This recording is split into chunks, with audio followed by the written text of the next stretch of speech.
तो नमस्कार, एक बार फिर से आप लोगों के सामने हाजिर है एक नया टॉपिक लेकर। जैसे कि आपको पता है कि आईपीएल 2023 में मैं हर टीम का एक दूसरे से तुलना कर रहा हूं, एक दूसरे से कंपेयर करते हैं ताकि पता चले कि हाँ 2023 में कहां खड़ी है कौन सी टीम, किस जगह पर किस पोजीशन पर आकर खड़ी है और दूसरी टीमों के खिलाफ कितनी मजबूत है। तो अब हम बात करेंगे गुजरात, चेन्नई और मुंबई, तीनों मजबूत टीम मानी जाती हैं। गुजरात पिछली बार की चैंपियन है, सीएसके इस बार मजबूत नजर आ रही है। मुंबई भी भाई सबसे ज्यादा बार चैंपियन बन चुकी है, 5 बार, 4 बार ये, 1 बार ये। तो अब तीनों टीमें बड़ी टक्कर की हैं। तो तीनों टीमों में कौन सी टीम मजबूत है ये अब इस बार जान लेते हैं, क्योंकि 2023 का जो आईपीएल होगा ना वो बड़ा गदर मचाएगा मेरे भाई, क्योंकि चेन्नई के भी खिलाड़ी जबरदस्त फॉर्म में है और मुंबई के कई खिलाड़ी धमाल मचा रहे हैं मेरे भाई, तूफान मचा रहे हैं। साथ ही मुंबई में मैं आपको एक ऐसी सलाह मुंबई वालों को देना चाहूंगा जिससे कमाल हो सकता है, बेहतर हो सकता है, मुंबई की टीम के लिए फायदेमंद साबित हो सकता है। तो चलिए सबसे पहले गुजरात की टीम वही जो मैं बताता हूं, गिल, साहा, साई सुदर्शन, हार्दिक, मिलर, राहुल, राशिद, शमी, यश दयाल, जोसफ और साई किशोर, ये गुजरात की टीम जो रहेगी। उसके बाद में सीएसके कोनवे, गायकवाड़, रायडू, मोइन अली, दुबे, जडेजा, धोनी, दीपक, मुकेश, पिटोरियस और तीक्ष्णा, महेश तीक्ष्णा, ये जो है महेश तीक्ष्णा। उसके बाद में मुंबई, रोहित, ईशान, टिम डेविड। देखिए बहुत सारे लोग बोलते हैं कि टिम डेविड तो फिनिशर है, उसको नंबर 3 पर क्यों खिला रहे?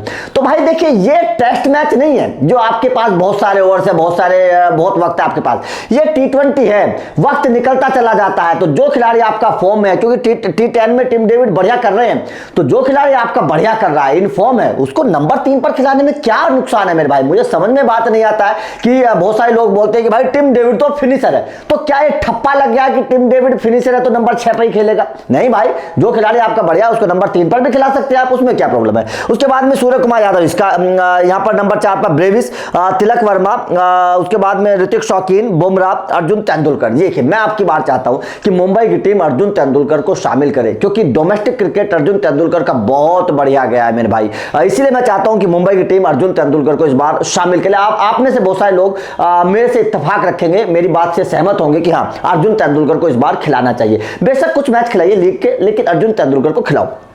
जोफ्रा और कुमार कार्तिक, ये मुंबई की टीम होने वाली है। अब तीनों टीमों में कहां कहां ताकत है, क्या है, ये मैं आप लोगों को बता देता हूं। देखिए सबसे पहले गुजरात की बात कर लेते हैं। गुजरात ओपनर के तौर पर जैसे कि मैं हमेशा करता हूं, गिल, साहा, कोनवे, गायकवाड़, रोहित, ईशान। तो नो डाउट देखिए सीएसके की ओपनिंग जो है मुझे मजबूत नजर आ रही है, क्योंकि गायकवाड़ ने भाई कमाल करके दिखाया है। 8 शतक यार, अंदाजा लगाइए, एक सीजन में 8 शतक, 1200 से ज्यादा रन, मतलब गोल्डन टच में है गायकवाड़। उसके बाद में डेविन कॉनवे भी बहुत अच्छे भाई सुलझे हुए बल्लेबाज है। तो ओपनर के तौर पर मुझे सीएसके नंबर 1 पर नजर आ रही है। नंबर 2 पर मुझे गुजरात, क्योंकि गिल और साहा दोनों बेहतर है, गिल रन भी बना रहे हैं। और नंबर 3 पर मुझे मुंबई, क्योंकि ना रोहित ने रन बनाए ना ईशान ने उतने रन बनाए हैं। तो यहां पर मुझे तीनों टीमों में सबसे पहले नंबर पर सीएसके नजर आ रही है और दूसरे नंबर पर गुजरात।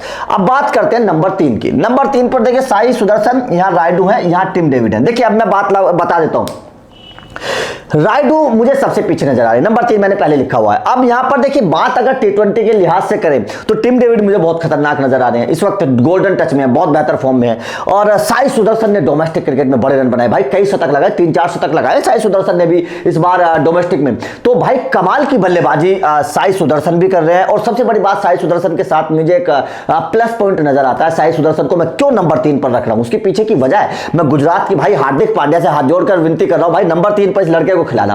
उसका फायदा क्या? उसका फायदा यह कि ये खिलाड़ी लंबी पारी खेलना जानता है यार। ये खिलाड़ी ऐसा नहीं कि आखिर 15-20 गेंदों पर तूफान मचाया और चला गया, नहीं। अगर ऊपर से विकेट गिर गए तो ये खिलाड़ी आपको आखिर तक ले जाएगा। इसके पास वो पोटेंशियल है कि ये लंबी पारी खेल सके, क्योंकि मैंने देखा इसको इस बार डोमेस्टिक में, इस खिलाड़ी के पास वो ताकत है कि लंबी पारी खेल सकता है। तो इसीलिए मैंने इसको नंबर 3 पर रखा है। जिस खिलाड़ी की टेक्निक अच्छी है, जो खिलाड़ी लंबी पारी खेलना जानता हो, उस खिलाड़ी को नंबर 3 पर रखिए। इसलिए मैं साई सुदर्शन को और टिम डेविड को, क्योंकि टिम डेविड के पास वो रफ्तार तो है लेकिन वो अनुभव नहीं है कि वो पारी को 20वें ओवर तक ले जाए। तो दोनों को कहीं ना कहीं मैं बराबर रखूंगा, क्योंकि साई सुदर्शन और टिम डेविड दोनों अच्छे रन बना रहे हैं। तो इसमें कोई वो नहीं है। नंबर 3 पर रायडू को मैं नंबर पीछे रखूंगा, क्योंकि रायडू का वो मुझे नजर नहीं आया, नंबर 3 वाली जो पहले खासियत होती थी वो रायडू में नजर नहीं आ रही है। नंबर 4 हार्दिक, मोइन अली, स्काई। देखिए यहां पर तीनों खिलाड़ियों की अपनी अलग अलग ताकत है, लेकिन इन तीनों खिलाड़ियों में कंपेयर करना मेरे भाई बड़ा मुश्किल है, बहुत मुश्किल हो सकता है। बहुत सारे लोग मुझसे इत्तेफाक ना रखें, लेकिन बड़ा मुश्किल है मेरे भाई कंपेयर करना। आप लोग भी मुझे बताइएगा कमेंट में कि नंबर 4 पर आप नंबर 1 पर किसको रखना चाहते हैं, नंबर 2 नंबर 3 पर किसको रखना चाहते हैं। मैं भी अपना बता देता हूं। देखिए मेरे हिसाब से नंबर 4 पर हार्दिक मेरे हिसाब से नंबर 1 पर रहेंगे, हार्दिक नंबर 1 पर। उसके पीछे का रीजन है, रीजन ये है कि हार्दिक पांड्या अब जिम्मेदार मुझे नजर आ रहे हैं। हार्दिक पांड्या ने कई मौकों पर 2022 की हम बात कर लेते हैं या टीम इंडिया की हम बात कर लेते हैं, अपने दम पर मैच को आखिर तक ले गए। पाकिस्तान वाला वो एशिया कप का मुकाबला आपको याद होगा, कैसे आखिर तक मुकाबले को ले गए, अपनी गेंदबाजी से भी विकेट लिए थे, बल्लेबाजी। तो हार्दिक पांड्या तीन तरफा मतलब 3D प्लेयर है, फील्डिंग भी, गेंदबाजी भी और बल्लेबाजी, तीनों से अपनी टीम को मैच जिता सकते हैं। उनके पास वो काबिलियत है कि वो सिंगल डबल रन लेकर आखिर तक ले जाएंगे, उसके बाद में फिनिश भी कर देंगे, वो उस अंदाज में भी बल्लेबाजी कर सकते हैं। मोइन अली का वो रंग नजर नहीं आ रहा है। हाँ, स्काई ने कुछ अच्छी पारियां खेली हैं,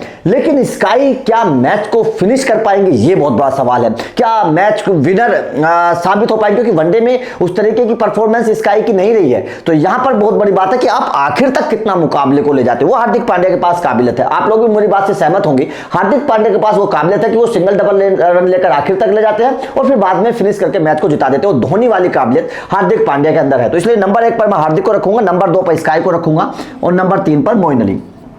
अब बात आती है नंबर 5 की, Miller, Dubey, Brevis. No doubt Miller, no doubt Miller सबसे ऊपर रहेंगे।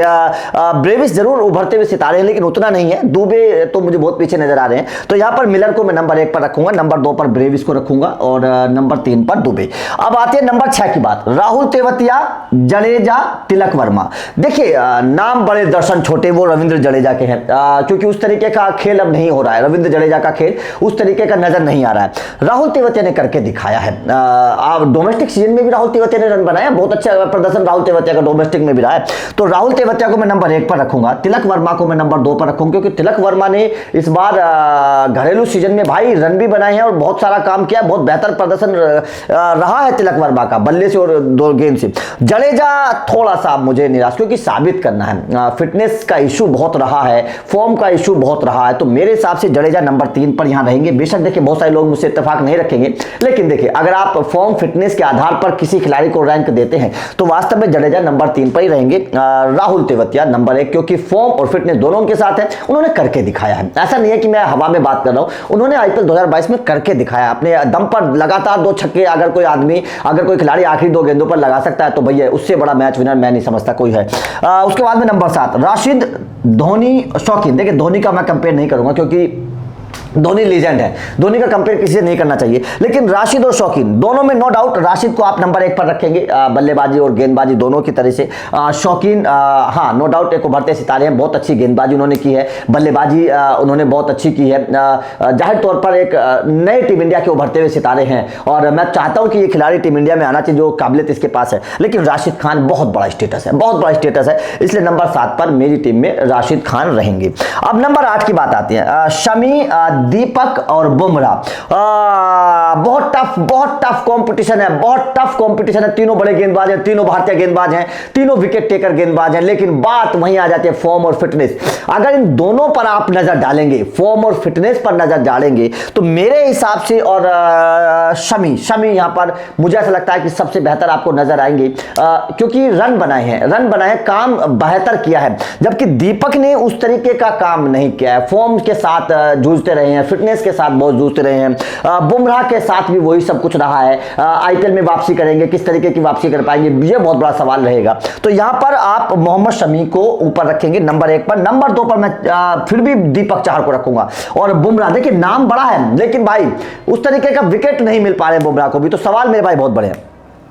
नंबर 9, बहुत सारे लोग हो सकता है कि मुझसे इत्तेफाक ना रखें कि बुमराह को 3 नंबर पर क्यों रख दिया, लेकिन भाई अभी बुमराह को साबित करना है। भाई बहुत दिन से बाहर हैं, अभी फिटनेस भी उस तरीके की नहीं है, क्या गेंदबाजी उस टप्पे पे कर पाएंगे, ये बहुत बड़ा सवाल है।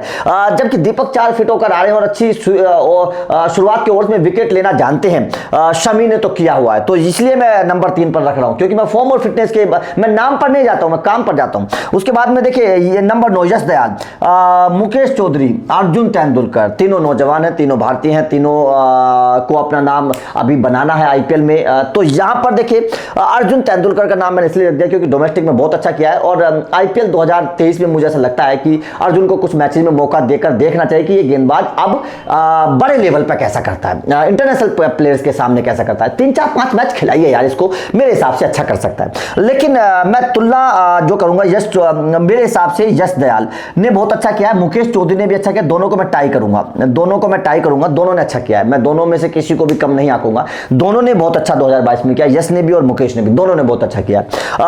अर्जुन को मौका मिलना है, अभी हमने अर्जुन को आईपीएल में देखा नहीं है, लेकिन मैं चाहता हूं कि इस बार अर्जुन तेंदुलकर को मुंबई खिलाए। Number 10 Joseph Pretorius Jofra. तो भाई नो डाउट जोसेफ नंबर 1 पर रहेंगे क्योंकि करके दिखाया है, बेहतर प्रदर्शन करके दिखाया है, बहुत बेहतर गेंदबाज है, विकेट टेकर गेंदबाज है, रफ्तार उनके पास है, उछाल उनको मिलती है, तो नो डाउट अब की बार बहुत बेहतर करने वाले हैं। प्रेटोरियस को उतना मौका आरसीबी ने भी नहीं दिया था, अब की बार छोड़ दिया है सीएसके को, मतलब आरसीबी नहीं, प्रेटोरियस तो पिछली बार सीएसके में ही थे। प्रेटोरियस ने पिछली बार अच्छा किया था लेकिन डेथ ओवर्स में उतना बेहतर गेंदबाजी ज्यादा करते हैं, वो शुरुआत के ओवर्स के गेंदबाज प्रेटोरियस नहीं है, आखिर के ओवर में अच्छी करेंगे। उनके पास स्लोअर्स हैं, उनके पास अच्छी एक बैक ऑफ द लेंथ स्लोअर्स है, तो बहुत अच्छी उनके पास वेरिएशंस हैं, लेकिन भाई वो शुरुआत के ओवर्स नहीं है। आप पावर प्ले में अगर आपको गेंदबाजी मिल जाएगी तो आप क्या करेंगे, बीच के ओवर्स में मिल जाएगी तो क्या करेंगे, तो यहां पर प्रेटोरियस के पास ये प्रॉब्लम है, जबकि जोसेफ आपके दोनों तरफ कर सकते हैं, शुरुआत में भी आखिर में भी। जोफ्रा को अभी साबित करना है, इसलिए जोफ्रा को मैं नंबर 3 पर रखूंगा क्योंकि जोफ्रा को साबित करना है, प्रेटोरियस को मैं नंबर 2 पर रखूंगा। अब बात आती है 11वें नंबर की, साई किशोर, तीक्ष्णा, कुमार कार्तिकेय। तो नो डाउट नंबर 1 पर तीक्ष्णा रहेंगे, नंबर 1 पर तीक्ष्णा। मैं इस गेंदबाज से बहुत प्रभावित हूं, विकेट टेकर गेंदबाज है, परेशान करता है, हमेशा विकेट लेता है, जब भी आता है हर गेंद पर ऐसा लगता है कि बल्लेबाज परेशान होगा, विकेट चटकाएंगे, तो इसलिए तीक्ष्णा बहुत नंबर 1। नंबर 2 पर मैं साई किशोर को रखूंगा, नंबर 3 पर कुमार कार्तिकेय को, ऐसी बात नहीं, अच्छे गेंदबाज हैं कुमार कार्तिकेय भी, लेकिन अभी अपने आप को साबित करना है कुमार कार्तिकेय को भी। अब बात करते हैं तीनों टीमों का टॉप ऑर्डर, मध्यम क्रम और गेंदबाजी, इन तीनों को जैसे हम हर वीडियो में अपने में कंपेयर करते हैं। तो देखिए गुजरात का टॉप ऑर्डर गिल, साहा, साई, हार्दिक रहेंगे। सीएसके का कॉनवे, गायकवाड़, रायडू, मोइन रहेंगे। मुंबई का Rohit, Ishan, Tim David, Sky रहेंगे। तो देखिए अगर मैं टॉप ऑर्डर को, बल्लेबाजों को जब भी आंकता हूं 3 बातों पर आंकता हूं, उसके बाद में उनकी फॉर्म, उनके बाद कंसिस्टेंसी, आक्रामकता, ये तीनों चीजें, मतलब अग्रेशन कितना बेहतर है तीनों टॉप ऑर्डर में अगर T20 की हम बात करते हैं, और कंसिस्टेंसी कितनी है, ये भी तो बहुत बड़ी बात है कि आप अग्रेशन तो है आपके पास 10 ओवर में 20 रन बना देते हैं, लेकिन क्या हर मैच में बना पाते हैं, ये बहुत बड़ा सवाल है। आप बहुत बड़े नाम है कागज पे, लेकिन क्या हर मैच में आप अपनी टीम को जिता पाते हैं, बेहतर ओपनिंग दे पाते हैं, ये बहुत सवाल हो जाता है। तो उस पर आधारित अगर मैं बात करूं तो देखिए यहां पर गिल और साहा, आईपीएल 2022 के आप आंकड़े उठाकर देखिए, बेशक इन दोनों ने 130-35 के हिसाब से रन बनाए हैं, लेकिन रन बनाए हैं हर मैच में 2022 में रन बनाए, तभी गुजरात चैंपियन बनी, क्योंकि ओपनर के तौर पर इन दोनों ने बेशक सदी हुई शुरुआत दी, बेशक धीमी शुरुआत दी, लेकिन हर मैच में रन बनाए दोनों ने। तो यहां पर कंसिस्टेंसी, अगर हम बात करते हैं कंसिस्टेंसी की, तो वो नजर आती है गुजरात में। आक्रामकता, अग्रेशन, वो हार्दिक और साई सुदर्शन इन दोनों के पास है। तो इस कॉकटेल के साथ गुजरात का ओपनर क्रम है। अब बात सीएसके की कर लेते हैं। कॉनवे और गायकवाड़, जब से धोनी कप्तान बने, पहला फेज सीएसके के लिए बहुत बेकार रहा जब जडेजा कप्तान थे, जब धोनी कप्तान बन गए दूसरे फेज में दोनों ने रन बनाए, और अब भी इंटरनेशनल क्रिकेट में सबसे बेहतर ओपनिंग जोड़ी मुझे नजर आ रही है मेरे भाई। कॉनवे कंसिस्टेंसी, अग्रेशन उनके पास भी है, गायकवाड़ भी कंसिस्टेंसी और अग्रेशन के बहुत बड़े माहिर इस वक्त बनकर सामने आ रहे हैं, और रायडू मुझे वो नजर नहीं आ रहे हैं। मोइन अली भी कंसिस्टेंसी और अग्रेशन में दोनों में इस वक्त फीके नजर आ रहे हैं। अग्रेशन तो है, कंसिस्टेंसी नहीं है मोइन अली के पास भी, लेकिन दोनों खतरनाक में भाई, दोनों का पड़ा बहुत भारी है। रोहित, ईशान, अग्रेशन है लेकिन कंसिस्टेंसी नहीं है। यहां पर सबसे बड़ी प्रॉब्लम मुंबई के सामने यही है, अग्रेशन से काम नहीं चलेगा। आप ठीक है, एक मैच में आपने 50 ठोक दिए, लेकिन बाकी 10 मैच में आप फेल हो गए, तो वो काम नहीं चलेगा। आपके पास कंसिस्टेंसी भी होनी चाहिए। हर मैच में ठीक हम समझते हैं कि आप 70-80 रन की पार्टनरशिप नहीं करेंगे, लेकिन कम से कम 40-45-50 रन की तो करने की सोचिए। अगर आप इतना भी नहीं कर पा रहे हैं, पहले ओवर में आउट हो रहे हैं, दूसरे ओवर में आउट हो रहे हैं, तो फिर वो तो आप अपनी टीम के लिए मुश्किलें खड़ी कर रहे हैं। तो यहां पर प्रॉब्लम है मुंबई के लिए, कंसिस्टेंसी दोनों के पास नहीं है। टिम डेविड डेविड आक्रामकता है, कंसिस्टेंसी टीम डेविड के पास भी नहीं है, ये भी सबसे बड़ी प्रॉब्लम है। स्काई के पास कंसिस्टेंसी है, आक्रामकता भी है, फॉर्म भी है, तो एक अकेले बल्लेबाज स्काई मुझे मुंबई में नजर आते हैं टॉप ऑर्डर में, जो रन बना सकते हैं, जिन पर आप भरोसा जता सकते हो। यहां पर मुझे गुजरात के पास चारों खिलाड़ी नजर आ रहे हैं, ये सबसे बड़ा प्लस पॉइंट गुजरात के पास है। गिल, शाह, साई और हार्दिक, कैसी भी गेंदबाजी हो ये आपको अच्छी पार्टनरशिप दोनों दे सकते हैं। हाँ, ये जरूर है कि वो 130-35 के हिसाब से रन बनाएंगे, ज्यादा चौके छक्के नहीं लगाएंगे पावर प्ले में, लेकिन वो आपकी पारी को आगे तक ले जाएंगे। उसके पीछे का रीजन ये है कि शुरुआत में अगर विकेट नहीं गिरेंगे तो इनके पास आखिर में वो खिलाड़ी हैं जो मैच जिता सकते हैं, क्योंकि ऐसा गुजरात ने पिछली बार करके दिखाया है। राशिद ने, राहुल ने, मिलर ने, इन्होंने मैच जिताए हैं। तो इसीलिए ये जो ओपनिंग जोड़ी है अगर धीमा भी खेलती है तो आखिर में इनके पास मिलर जैसा खिलाड़ी, हार्दिक जैसा, राहुल, राशिद जैसे फिनिशर हैं। तो इसीलिए इस जोड़ी की जो धीमी चाल है वो भी फायदेमंद साबित हो जाती है गुजरात के लिए। तो ये सबसे बड़ा प्लस पॉइंट है। तो यहां पर देखिए, मैं अगर चारों को आंकूं, देखिए टॉप 2 में तो सीएस के ऊपर है, टॉप 2 में नो डाउट सीएस के ऊपर है, लेकिन अगर टॉप 4 की मैं बात देखता हूं तो मुझे गुजरात ऊपर नजर आती है।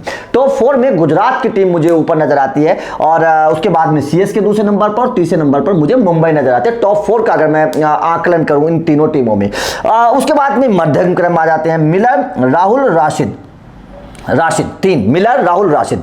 यहां दुबे, जडेजा, धोनी, ब्रेविस, तिलक, शौकीन। तो देखिए यहां भी अगर मैं देखूं तो केवल इन तीनों में भी भरोसा नहीं है, धोनी का भी बल्ला चल नहीं रहा है। देखिए ठीक है, धोनी लेजेंड है, लेकिन बल्ला नहीं चल रहा है। जडेजा तो बिल्कुल ही फुस नजर आ रहे हैं। दुबे के ऊपर भी आप भरोसा नहीं जता सकते। ब्रेविस जरूर कुछ है, शॉर्ट टेम्पर, मतलब आते ही चौके छक्के मार देते हैं, लेकिन मैच जिताओ जो फिनिशर चाहिए वो नहीं है। जैसे हार्दिक हुआ करते थे, पोलार्ड हुआ करते थे, वो बात नहीं है। तिलक वर्मा पर मुझे इस बार भरोसा है, क्योंकि 2022 में उतना नहीं मिला मौका, इस बार मुझे उम्मीद है कि तिलक वर्मा को मौके मिलेंगे और ये खिलाड़ी अच्छा करेगा। शौकीन पर अभी आप उतना जिम्मेदारी नहीं डाल सकते, जो पहले कुणाल पांड्या, पोलार्ड और हार्दिक पर हुआ करती थी, तो अभी थोड़ा सीखना है। ये परिपक्व नहीं है, मतलब मध्यम क्रम अगर मैं बात करूं, ये कमजोर है। ये पका हुआ है भाई, गुजरात का मध्यम क्रम पका हुआ है, बिल्कुल जैसे आम पक जाता है ना पेड़ पर और वो फल मीठा होता है, उसी तरीके से गुजरात का आम ये पका हुआ है मध्यम क्रम, और मीठा फल दे रहा है। मीठा फल क्या दे रहा है? ये 2022 में इसी मध्यम क्रम ने चैंपियन बनाया। इसी मध्यम क्रम ने कम से कम गुजरात को 8-10 मैच जिताए हैं 2022 में, कम से कम इसी मध्यम क्रम ने कम से कम 10 मैच जिताए गुजरात को 2022 में। तो इस मध्यम क्रम की ताकत है, इस मध्यम क्रम के पास मैच विनर प्लेयर हैं, वो जो 2 छक्के भी लगातार मार सकते हैं, वो आखिर में आकर मैच को पलट भी सकते हैं। तो ये है राशिद खान का स्नैक शॉट, कोई भरोसा नहीं कर सकता, पैर के बीच में से गेंद को निकाल देते हैं, तो वो ताकत है इन खिलाड़ियों के पास। अब बात करते हैं गेंदबाजों की। गेंदबाजों में इनके पास देखिए हार्दिक तो ही है, विकेट टेकर हैं बिल्कुल नो डाउट, शमी, यश दयाल, जोसफ, तो यहां पर 4 अच्छे खिलाड़ी हैं। इधर इनके पास मुझे मतलब वो धार नजर नहीं आ रही है। मुंबई के पास भी अधूरी धार है, बुमराह, जोफ्रा जरूर है, लेकिन मतलब चोटिल घोड़ा है, लंगड़ा घोड़ा मैं कहना चाहूंगा। अब लंगड़ा घोड़ा को कहां तक भगाएंगे? ना बुमराह उस तरीके की फिटनेस पर आए हैं, ना जोफ्रा उस तरीके के 2-2.5 साल बाद आ रहे हैं जोफ्रा। तो आप इन पर कितना भरोसा जता पाएंगे, ये बहुत बड़ा सवाल है। तो यहां पर गेंदबाजी के मामले में भी मुझे गुजरात ऊपर नजर आ रही है, गुजरात ऊपर नजर आ रही है, क्योंकि फॉर्म भी है इन खिलाड़ियों के पास, फिटनेस भी है। आप हार्दिक के पास देखिए, हार्दिक के पास फॉर्म और फिटनेस दोनों है, शमी के पास फॉर्म फिटनेस दोनों है, यश दयाल के पास फॉर्म फिटनेस दोनों है, जोसफ के पास फॉर्म फिटनेस दोनों है। तो यहां पर इनके, राशिद के पास तो फॉर्म फिटनेस दोनों है, तो इनके पास है, ताकत है इन खिलाड़ियों के पास, और ये सारे खिलाड़ी इस वक्त खेल भी रहे हैं और फॉर्म और फिटनेस वाले भी हैं। तो ये ताकत गुजरात की, अगर मैं तीनों टीमों को कंपेयर करूं, जो आईपीएल 2023 के बड़े स्टेटस वाली टीमें हैं, गुजरात, सीएसके और मुंबई, तो जाहिर तौर पर इन तीनों टीमों में मुझे गुजरात की टीम मजबूत नजर आती है। और आईपीएल 2023 में हमें ये चीजें देखने को भी मिलेंगी। गुजरात की टीम जब इन टीमों के सामने आएगी तो एक अलग ताकत के साथ नजर आएगी। हर क्रम पर ताकत है गुजरात के पास, ये आप भी देख रहे होंगे, एनालिसिस कर रहे होंगे। तो आपका इन तीनों टीमों में कौन सी टीम पर भरोसा है, कौन सी टीम आपको मजबूत नजर आ रही है, कमेंट करके बताइएगा। और किस टीम का आप कंपेयर देखना चाहते हैं मुझे कमेंट में लिखिएगा, मैं आपके लिए वीडियो लेकर आऊंगा। आईपीएल 2023 से पहले हम लगातार इस तरीके की दिलचस्प वीडियो आप लोगों के लिए बनाते रहेंगे। Thank you very much.